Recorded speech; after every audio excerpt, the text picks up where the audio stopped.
ഭൂട്ടാൻ വാഹനക്കടത്തുമായി ബന്ധപ്പെട്ട കസ്റ്റംസിന്റെ അന്വേഷണം തുടരുകയാണ്. ഭൂട്ടാനിൽ നിന്നെത്തിച്ചെന്ന് വരുന്ന വാഹനങ്ങൾ കണ്ടെത്താനുള്ള ശ്രമങ്ങളും നടക്കുന്നു.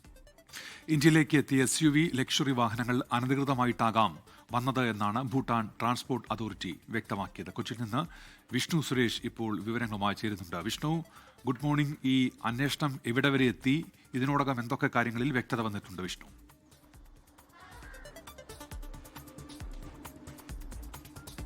ഉന്മേഷ, വാഹനങ്ങൾ കൂടുതലായി കണ്ടെത്താനുള്ള ശ്രമത്തിലാണ് നിലവിൽ കസ്റ്റംസ് ഉള്ളത്. 150 മുതൽ 200 വാഹനങ്ങൾ വരെ കേരളത്തിലേക്ക് എത്തിയിട്ടുണ്ട് എന്നാണ് കസ്റ്റംസിന്റെ വിലയിരുത്തൽ. ഇതിൽ 38 വാഹനങ്ങൾ മാത്രമാണ് ഇതുവരെ കസ്റ്റഡിയിലെടുക്കാൻ സാധിച്ചത്.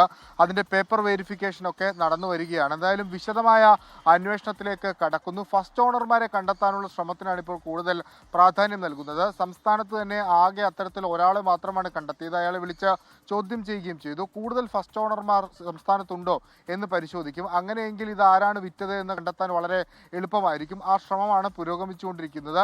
ഈ മറ്റ് മേഖലകളിന്റെ പണമിടപാടുമായി ബന്ധപ്പെട്ടുള്ള സമാന്തരമായ അന്വേഷണവും കസ്റ്റംസിന്റെ ഭാഗത്തുനിന്ന് നടക്കുന്നുണ്ട്. GST വെട്ടിപ്പടക്കം നടന്നിട്ടുണ്ടെന്നാണ് വ്യക്തമാകുന്നത്. അതുകൊണ്ട് ആ പശ്ചാത്തലത്തിലും അന്വേഷണം നടക്കുന്നുണ്ട്. ഇന്നലെ തന്നെ ഭൂട്ടാൻ സർക്കാർ അല്ലെങ്കിൽ ഭൂട്ടാന്റെ ഒരു പ്രതികരണം, ട്രാൻസ്പോർട്ട് അതോറിറ്റിയുടെ പ്രതികരണം വന്നത് ഇത്തരത്തിൽ SUV ലക്ഷറി വാഹനങ്ങളൊന്നും അവിടെ ഡീരജിസ്റ്റർ ചെയ്തിട്ടില്ല.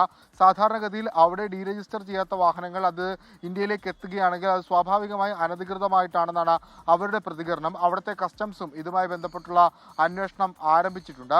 മറ്റൊരു പ്രധാനപ്പെട്ട കാര്യമുള്ളത്, ഈ കസ്റ്റംസിന്റെ നടപടിക്കെതിരെ നടൻ ദുൽഖർ സൽമാൻ നൽകിയ ഹർജിയാണ്. അത് നാളെ പരിഗണിക്കാനാണ് വെച്ചിരുന്നത്. പക്ഷേ നാളെ കോടതി അവധിയായതിനാൽ അത് 6-ാം തീയതിയിലേക്ക് മാറ്റിയിരിക്കുകയും ചെയ്തിട്ടുണ്ട്. ഉന്മേഷം, ലോകത്തെവിടെയായാലും ഏത് സമയത്തും 24 വാർത്തകളും ഓഗ്മെന്റഡ് റിയാലിറ്റി പാക്കേജുകളും എക്സ്പ്ലെയിനറുകളും വിശദമായി കാണാൻ ഞങ്ങളുടെ YouTube ചാനൽ നിങ്ങൾക്ക് സബ്സ്ക്രൈബ് ചെയ്യാം.